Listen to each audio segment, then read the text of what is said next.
문제달인 신혜손입니다. 직업상담사 2급 2019년도 제2회 2과목 직업심리학 필기 기출문제 해설 강의 시작합니다. 21번 직업선택 문제들 중 비현실성의 문제와 가장 거리가 먼 거 이렇게 했는데, 직업선택 문제 유형은 크라이티스라는 사람이 윌리엄슨의 4가지 변별 진단 범주를 보완하기 위해서 제시한 거예요. 크라이티스 또는 크리츠 이렇게 얘기도 하죠. 크라이티스가 제시한 직업선택 문제 유형은 크게 3가지로 나눠져요. 첫 번째는 적응성 문제, 두 번째는 결정성, 세 번째가 현실성이에요. 이렇게요. 그래서 이 크라이티스가 제시한 직업 선택 문제 유형은 크라이티스 앞을 따서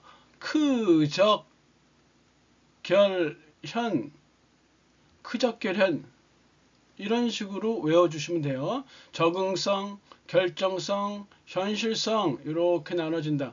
그리고 이 적응성은 다시 2개로 나눠지는데, 적응성은 적응형과 부적응형으로 나눠져요. 적응형과 부적응형 이렇게 나눠져요. 적응형은 무엇이냐면 흥미와 적성이 일치하는 분야를 발견한 유형이에요. 흥미와 적성이 일치하는 분야를 발견한 유형이 적응형이고, 부적응형은 반대겠죠.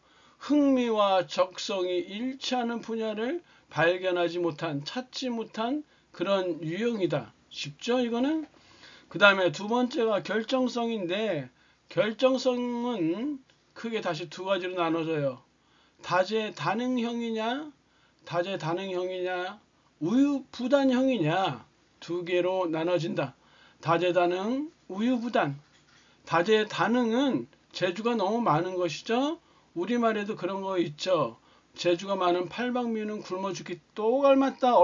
어르신들이 그런 말씀 많이 하잖아요. 마찬가지로 다재다능형은 재능이 많아서 흥미와 적성에 맞는 직업 사이에서 결정을 내리지 못하는 유형이에요. 다재다능형은 재능이 너무 많아서 흥미와 적성 사이에서 직업 결정을 하지 못하는 유형이다. 재능이 너무 많아서 직업 선택의 결정을 하지 못하는 것이다. 직업 선택의 결정을 하지 못한다. 이렇게 보시면 되겠네요. 우유부단은 뭐냐면 흥미와 적성에 관계없이, 흥미나 적성은 관계가 없어요. 이거와 관계없이 우유부단이니까 얘랑 관계없이 직업 선택의 결정을 하지 못하는 거야. 직업 선택의 결정. 다재다능형은 재능이 너무 많아서 직업 선택 결정을 못하는 거고, 우유부단형은 흥미와 적성과는 관계없이 직업 선택의 결정을 못하는 것이다. 현실성이 있어요. 현실성은 3가지로 나눠져요. 첫 번째는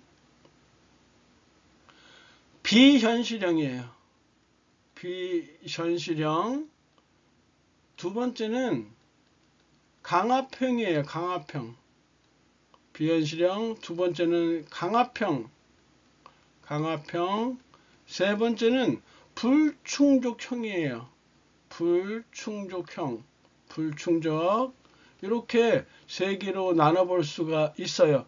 비현실형이란 무엇이냐면 자신의 적성 수준보다 높은 적성을 요구하는, 자신의 능력은 공부 더럽게 못하는데 꿈은 판검사가 목표야. 이런 직업을 선택하거나 또는 흥미를 느끼는 분야는 있는데 흥미를 느끼는 분야는 있어. 야, 어렸을 때 개구리 해부를 해보니까 재밌어. 근데 공부는 전교 꼴찌야. 그런 사람이 의사가 되겠다고 한다는 말이 되겠어요? 흥미를 느끼는 분야는 있지만 그 분야에 적성이 없어. 적성이. 능력이 안 돼. 이런 거죠. 강화평은 무엇이냐면 적성 때문에 직업을 선택했지만 전교 1등이야. 전교 1등이라 의대를 갔어. 적성은 아주 좋아. 했는데 직업에 의사라는 직업에 흥미가 없어. 이런 유형. 이런 것들이 강화평이다. 흥미가 없으면 억지로 할 수밖에 없는 거죠. 이것처럼 괴로운 거 없어요.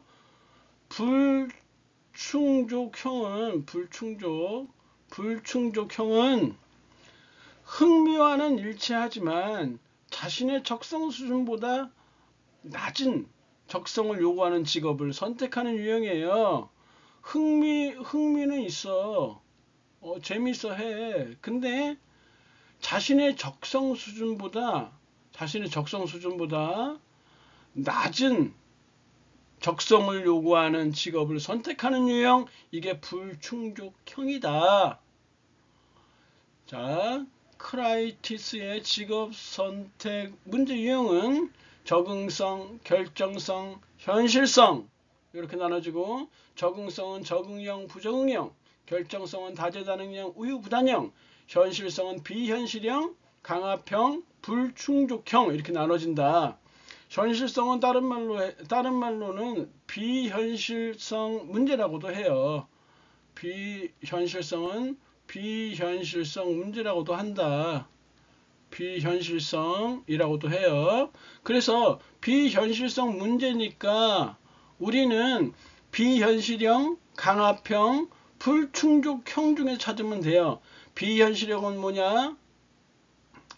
그 자신의 적성보다 높은 적성을 요구하는 그런 직업을 선택하거나 흥미를 느끼는 분야는 있지만 적성이 맞지 않는 거, 이게 비현실형이고, 강압형은 적성은 있으나 흥미를 느끼지 못하는 거, 불충족형은 흥미를 느끼지만 자신의 적성 수준보다 낮은 적성을 요구하는 직업을 선택하는 유형, 이런 거예요. 그래서 거리가 먼 것 하면 2번 자신의 적성 수준보다 높은 적성을 요구한다. 얘는 비현실형이겠죠. 세 개 중에서 비현실형이에요. 3번에 자신의 흥미와는 일치하지만 자신의 적성보다 낮은 적성을 요구하는 직업, 요거는 불충족형이겠죠. 4번에 자신의 적성 수준에서 선택을 하지만 자신의 흥미와는 맞지 않는 직업을 선택한다. 이건 강압형이겠죠. 그래서 정답은 1번. 흥미나 적성의 유형이나 수준과 관계없이 어떤 직업을 선택할지 결정을 못한다. 이거는 우유부단형이잖아요. 얘는 우유부단형이잖아요. 그래서 1번이 정답이에요. 잘 해놓으셔야 돼요. 22번 직업 적응과 관련된 개념 중 조화의 내적 지표다 이렇게 얘기를 했는데, 직업 적응과 관련된 개념 중 두 가지를 제시할 수 있는데, 하나는 만족, 하나는 충족이에요. 만족과 충족이다. 만족은 무엇이냐면 조화의 내적 지표예요. 조화의 내적 지표. 그리고 조화의 내적 지표이며 직업 환경이 개인의 욕구를 얼마나 만족시켜주고 있느냐. 그래서 만족이에요. 이렇게 외우시면 돼요. 충족이라는 거는 조화의 외적 지표예요. 외적 지표로서 직업이 요구하는 과제를 개인이 얼마나 충족시킬 수 있는 능력을 가지고 있는가라는 거예요. 다시 말해서 만족이라는 거는 직업이 그 개인에게 얼마나 만족감을 줄 수 있느냐라는 거고, 충족이라는 거는 개인이 직업에서 요구하는 과제를 얼마나 충족시킬 수 있느냐라는 개념. 그래서 정답은 2번으로 나오겠네요. 23번. 다음 사례에서 검사, 재검사 신뢰도 개수는 이렇게 나와 있는데, 우리 신뢰도에 대해서 5가지 했었죠. 검사, 재검사 신뢰도, 동형검사 신뢰도, 반분 신뢰도, 문학내 적합치도, 채점자간 신뢰도, 이렇게 5개 했는데, 그 중에서 오늘은 검사, 재검사의 신뢰도 개수인데, 검사, 재검사의 신뢰도 개수는 마이너스 1에서 플러스 1, 정확히 얘기하면 1.00으로 이렇게 나타내지게 돼요. 여기에서 처음에 검사와 동일한 검사를 받았는데 학생들 간의 점수가 동일했다고 이렇게 나오고 있잖아요. 동일했다라는 거는 플러스 1.00에 해당된다라고 보시면 돼요. 일치하지 않았다 하면 마이너스 1.00이겠죠. 쉽고요. 24번. 종업원의 경력개발 프로그램과 가장 거리가 먼 거. 종업원의 능력개발 프로그램은 우리가 총 5가지가 있다고 했어요. 종업원의 경력개발 프로그램 5개 있다고 했었죠. 자기정종종, 자기평가도구, 개인 상담, 정보 제공, 종업원 평가, 종업원 능력개발 해서 자기평가도구, 개인상담, 정보 제공, 종업원 평가, 종업원 능력개발해서 경력개발 프로그램은 자기정종종. 이 중에서 맨 끝에 있는 종업원 능력개발이 중요하다고 했었고요. 이 종업원 능력개발은 다시 3개로 나눠진다. 첫 번째 훈련 프로그램 4번에 있어요. 훈련 프로그램. 두 번째 직무 순환 프로그램. 후견인 제도를 먼저 할까요? 후견인 프로그램. 이렇게 후견인 제도 1번에 있고, 세 번째가 직무 순환 프로그램 2번에 있네요. 이렇게 해서 주관식에도 나왔었다고 했었죠. 훈련 프로그램은 컴퓨터 교육에서부터 대인관계 훈련까지 조직 내에서 실시하는 다양한 내용의 훈련 프로그램입니다. 쉽죠? 컴퓨터 교육에서 대인관계 훈련까지 조직 내에서 실시하는 다양한 훈련 프로그램을 말한다. 이렇게 하면 되죠. 후견인 프로그램은 종업원이 조직에 쉽게 적응하도록 상사가 후견인이 되어 도와주는 프로그램이다. 멘토십 프로그램이라고도 해요. 종업원이 조직에 쉽게 적응하도록 상사가 후견인이 되어 도와주는 프로그램. 직무순환 프로그램은 종업원에게 다양한 직무를 경험하게 함으로써 여러 분야의 능력을 개발할 수 있도록 하는 프로그램이다. 종업원에게 다양한 직무를 경험하게 함으로써 여러 분야의 능력을 개발할 수 있도록 하는 프로그램이 직무순환 프로그램이다. 정답은 3번. 25번.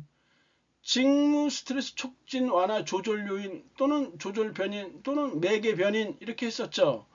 이거는 크게 세 가지가 있다고 했는데 크게 나누면 2가지죠.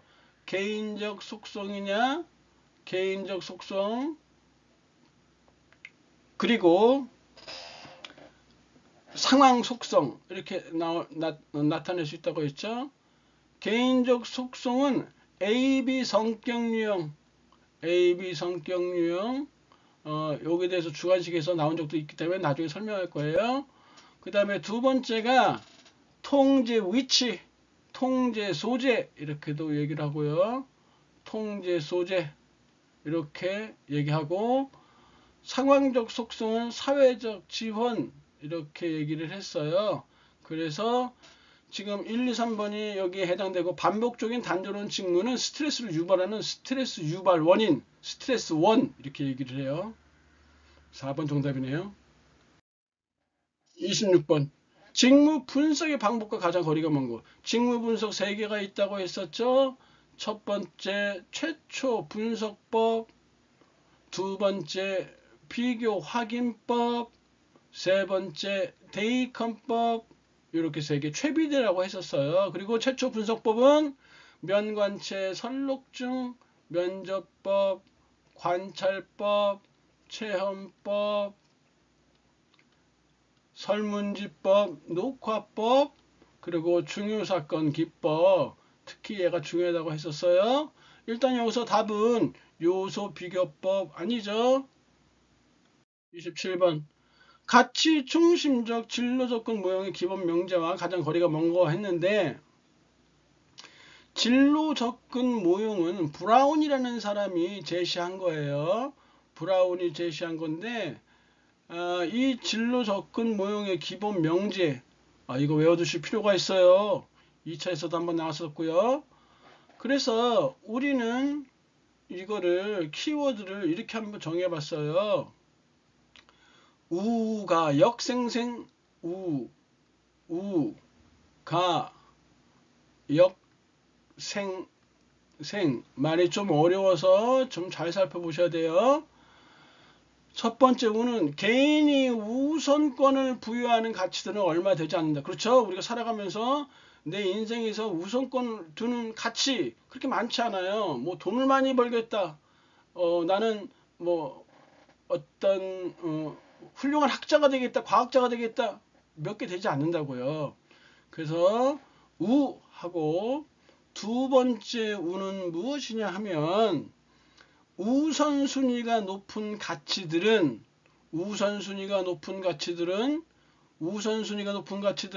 생애 역할 선택의 가장 중요한 결정 요인이 된다.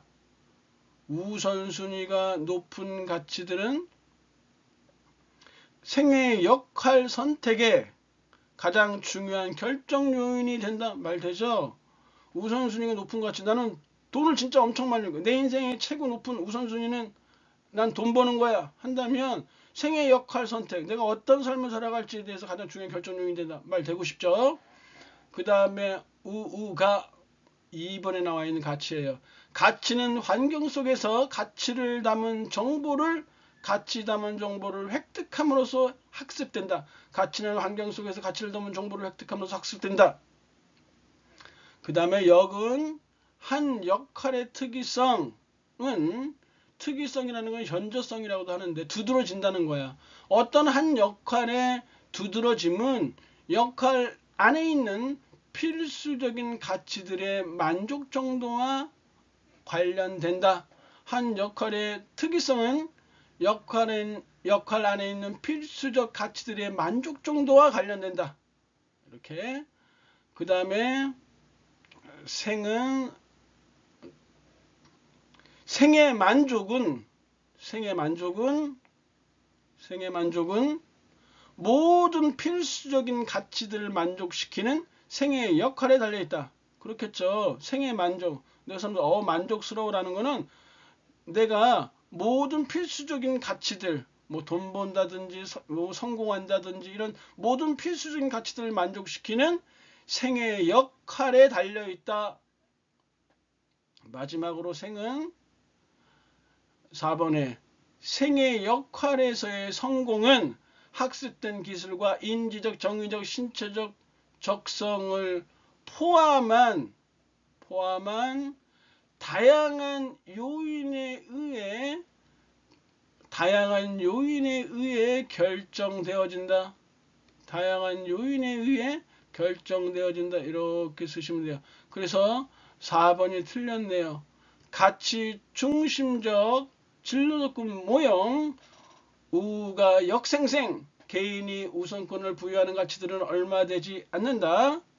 우선순위가 높은 가치들은 생애 역할 선택의 가장 중요한 결정 요인이 된다. 세 번째, 가치는 환경 속에서 가치를 담은 정보를 획득함으로써 학습된다. 네 번째, 한 역할의 특이성은 역할 안에 있는 필수적인 가치들의 만족 정도와 관련된다.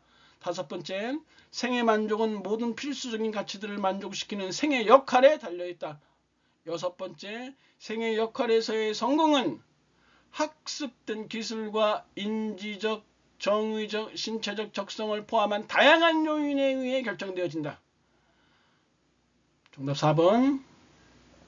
28번.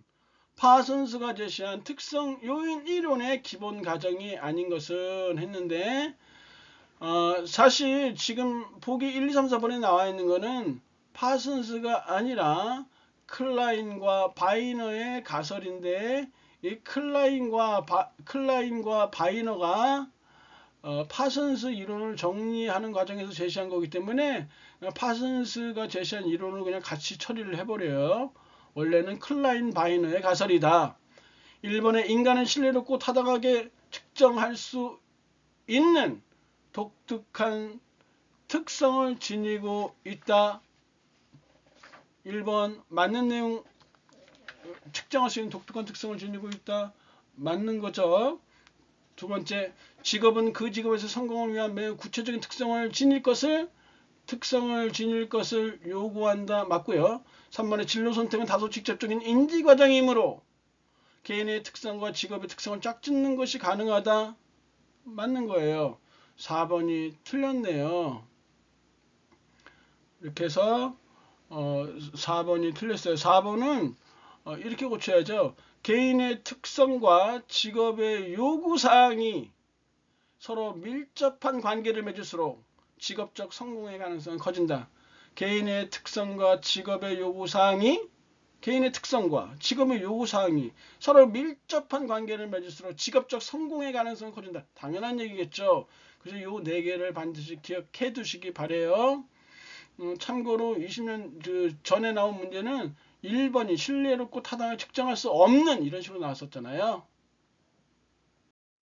29번 스트레스에 관한 설명 중 앨리스와 관련이 없는 것은 이렇게 나와 있는데 앨리스는 인지, 정서, 행동 상담을 주장했던 사람이에요. 인지, 정서, 행동 상담을 주장했던 사람. 그래서 이 사람 주장 내용을 REBT라고 하는데 이 사람이 앨리스가 주장한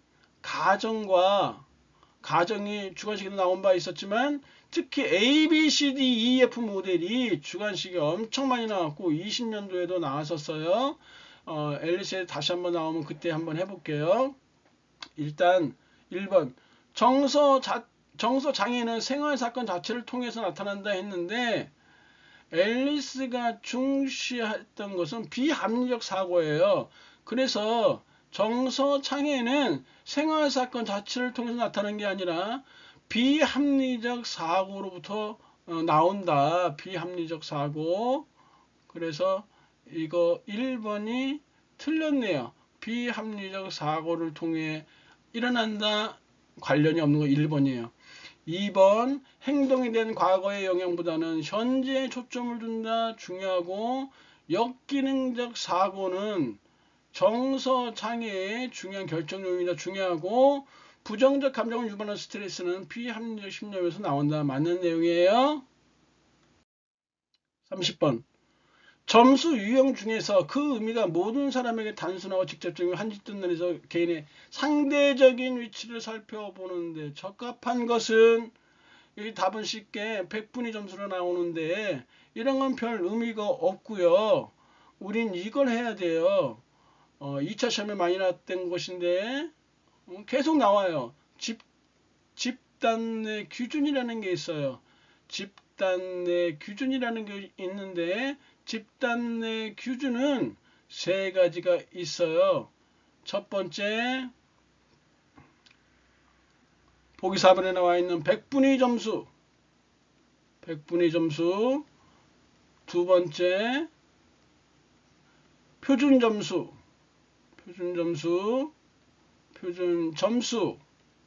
이렇게 내고, 세 번째가 표준 등급이에요. 집단 내 기준 3개를 쓰시고 설명하시오. 이렇게 나와 있거든요. 표준 등급, 표준 점수, 백분위 점수, 표준 점수, 표준 등급 이렇게 하는데, 백분위 점수는 이렇게 쓰셔야 돼요. 원점수의 분포에서 100개의 동일한 구간으로 점수들을 분포하여 변환 점수를 부여한 것이다. 원점수의 분포에서 100개의 동일한 구간으로 점수들을 분포하여 변환 점수를 부여한 것이다 라고 쓰시면 되고요. 표준 점수는 원 점수를 주어진 집단의 평균을 중심으로 표준 편차 단위를 사용하여 분포상 어느 위치에 해당하는 것을 나타내는 것이다. 원 점수를 주어진 집단의 평균을 중심으로 표준 편차 단위를 사용하여 분포상 어느 위치에 해당하는가를 나타낸 것이다. 이렇게 쓰시면 되고요. 표준 등급은 원 점수를 비율에 따라 1에서 9까지의 구간으로 구분하여 각각의 구간에 일정한 점수나 등급을 부여한 것이다. 원 점수를 비율에 따라 1에서 9까지의 구간으로 구분하여 각각의 구간에 일정한 점수나 등급을 부여한 것이다. 시험 문제 엄청 많이 나왔던 거니까 반드시 철저하게 암기하셔갖고 나오면 답을 쓰셔야 돼요. 참고적으로 표준 점수는 G점수라고 해서 이 G점수 구하는 거 3점짜리로 20년도에 계산하는 문제가 나온 적이 있었는데, G점수는 어떻게 구하냐면 표준점수 G점수는 표준 편차분의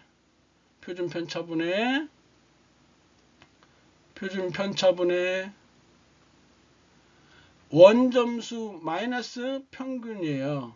원점수 마이너스 평균. 이렇게 해서 2020년도에 마이너스 0.5인가 이런 식으로 답이 나왔을 거예요. 표준 편차분의 원점수 마이너스 평균 이렇게 하면 되고요. T점수 구하는 방법은 10 곱하기 G 플러스 50 이런 형태로 구하면 된다. 일단 30번의 답은 4번으로 쉽게 나와요. 집단 내 기준을 반드시 철저하게 암기하셔야 돼요. 31번 심리검사의 타당도 중 어떤 거 설명한 것이냐. 타당도에 대해서 했었죠. 앞면 타당도, 내용 타당도, 구성 타당도, 준고 타당도, 안내, 구준 했었고, 앞면 타당도는 일반인이 판단할 수 있는 거고, 내용 타당도는 전문가, 구성 타당도는 수렴 타당도, 변별 타당도, 요인 분석 나눌 수 있고, 준고 타당도는 동시 타당도와 예언 타당도로 나눌 수 있다. 이렇게 했었어요. 여기서 딱 보세요. 다른 거 볼 필요도 없어요. 전문가의 판단에 의존한다 라고 했으니까 내용 타당도 답이 딱 나오죠. 32번 직위 분석 설문지 PAQ에 관한 설명으로 틀린 것을 고르시오. 이렇게 나와 있는데, 일단 나머지 1, 2, 3번은 모두 맞아요. 4번이 틀렸어요. 비표준화된 분석 도구가 아니라요, 표준화된 분석 도구이다. 답은 쉽게 이렇게 나와요. 나머지 1, 2, 3번 읽어보시면 될 것 같아요. 33번 홀랜드의 유용하게 기초한 진로 관련 검사는 무엇이냐면 스트롱 캠벨 흥미 검사예요. 쉽게 나오죠. 진로 개발 검사 CDI는 슈퍼라고 한 바 있어요. 답 쉽게 나오고요. 34번 인터넷을 통해 온라인으로 실시하는 심리검사에서 가장 거리가 먼 거. 상식적인 거죠. 3번이죠. 3번. 지식이 없어도 돼요. 상담 장면에서 활용하기에 부적합하다. 왜요? 상담 장면에서 활용하기에 적합해요. 35번 MIQ 또 나왔네요. 특질 및 요인으로 접근을 배경으로 개발되었다. 그런가 보다. 20개의 근로자 요구를 측정한다. 20개의 근로자 욕구 플러스 6가지 가치 요구 6가지 가치를 측정한다고 했었죠. 성이자 안한지 6가지 가치 요인을 측정한다. 성이자 안한지.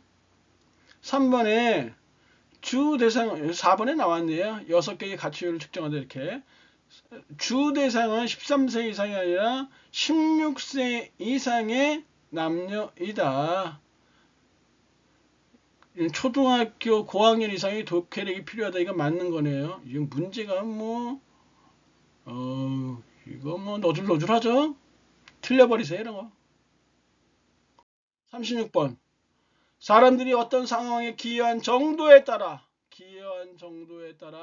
보상을 받아야 한다는 법칙이 있는데, 이거는 분배 공정성의 법칙이라고 해요. 분배 공정성에 대한 법칙이다. 분배 공정성 법칙. 첫 번째는 무엇이냐? 형평 분배 법칙이에요. 형평 분배 법칙. 이 형평 분배 법칙이 기여한 정도에 따라서 보상을 받는다라는 거예요. 2번 정답이죠. 그 다음에 평등 분배 법칙이라는 거는 기여한 정도와 관계없이 보상의 기회를 모든 구성원들에게 동등하게 주는 거예요. 세 번째, 필요 분배 법칙은 개인의 필요에 따라서 보상을 분배하는 것이다. 필요 분배니까 개인의 필요에 의해서 보상을 분배해야 된다는 것이다. 간단하죠. 37번. 슈퍼의 직업 발달 단계 성탐 확률세.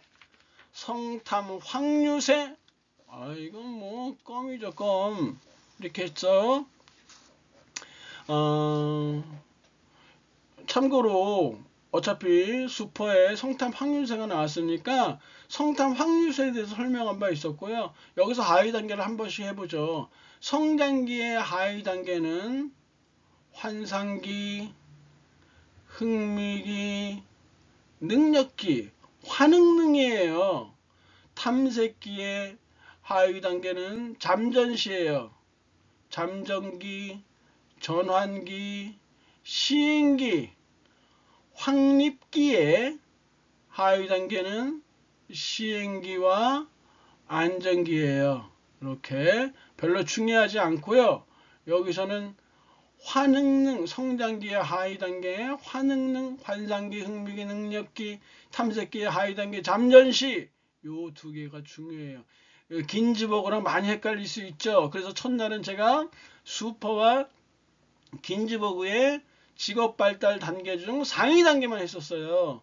오늘 시간에 하위 단계, 긴즈버그의 하위 단계, 그리고 슈퍼의 이렇게 직업 발달 단계 하위 단계를 오늘까지 해서 하위 단계를 했어요. 다음에는 긴즈버그의 하위 단계 탐구특에 대한 설명을 했고요. 슈퍼의 하위 단계 환흥능과 잠전시에 대한 설명을 하면 끝나는 거예요. 38번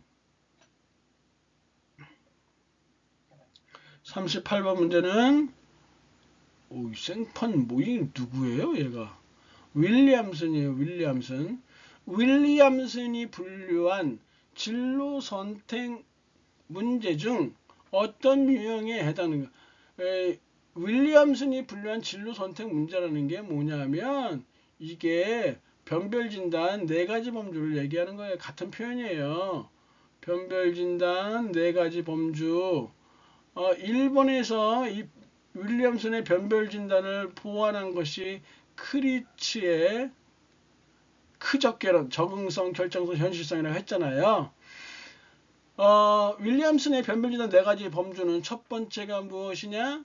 3번에 나와 있네요. 직업 무선택 또는 미선택. 이렇게 했고요. 두 번째가 직업 선택의 확신 부족. 세 번째가 흥미와 적성의 모순 또는 불일치. 이렇게 했어요. 그 다음에 네 번째가 현명하지 않은 직업 선택. 또는 어리석은 선택 이렇게 얘기를 한 바 있었는데 지금 밑에 세 번째 줄 자신의 능력보다 훨씬 낮은 능력을 요구하거나 직업을 선택하거나 안정된 직업만을 추구하는 경우, 이런 경우가 바로 현명하지 못한 직업 선택에 해당한다. 이 네 가지 역시 주관식으로 나온 적이 있었어요. 상황을 봐서 다시 한번 설명을 해 드리도록 하겠습니다. 39번 팀 생산성을 높이기 위해서 부하들을 철저히 감독하라 사장 요구. 또 부하들은 자발적인 분위기 만들어서 양쪽에서 쫄리고 있죠. 이렇게 역할 갈등에 대한 네 가지 유형이 있어요. 역할 갈등에 대해서. 역할 갈등의 네 가지 요구는 첫 번째, 개인 간 역할 갈등이야. 개인 간 역할 갈등이란 뭐냐면 직업에서의 요구와 직업 이외의 요구 간의 갈등. 직업에서의 요구와 그리고 직업에서의 요구와 직업 이외의 요구 간의 갈등으로 해서 발생하는 거. 대표적으로 뭐 야근 같은 거 이렇게 한번 해보시죠. 야근을 예로 들어 보세요. 회사에서 오늘 저녁에 야근하래. 근데 집에서는 와이프가 여보 오늘 결혼기념이니까 일찍 들어와서 식사나 하시죠. 이렇게 한단 말이야. 이런 것이 부딪혀.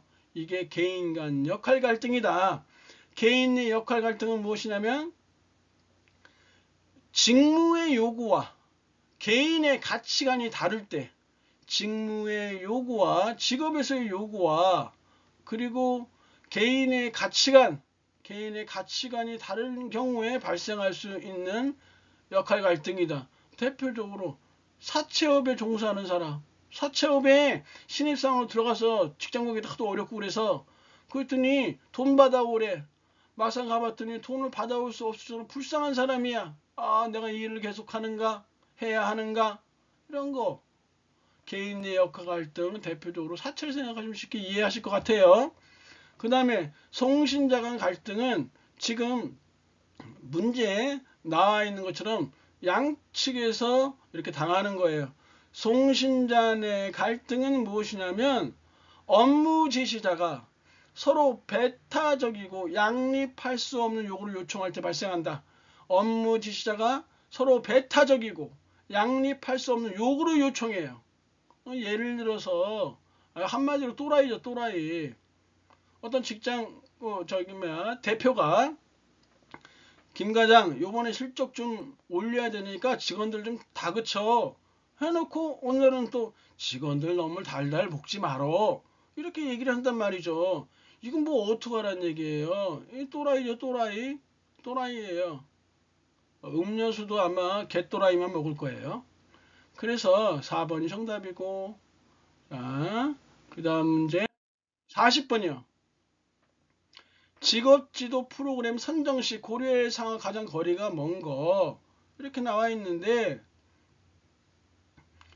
상식이네요. 이런 거 2번 보시죠. 실시가 어렵더라도 효과가 뚜렷. 실시가 어려운데 어떻게 해요? 말이 되고 싶지 않죠? 그래서 2번 정답. 강의진님 고생하셨고요. 다음 시간에 뵙겠습니다. 감사합니다.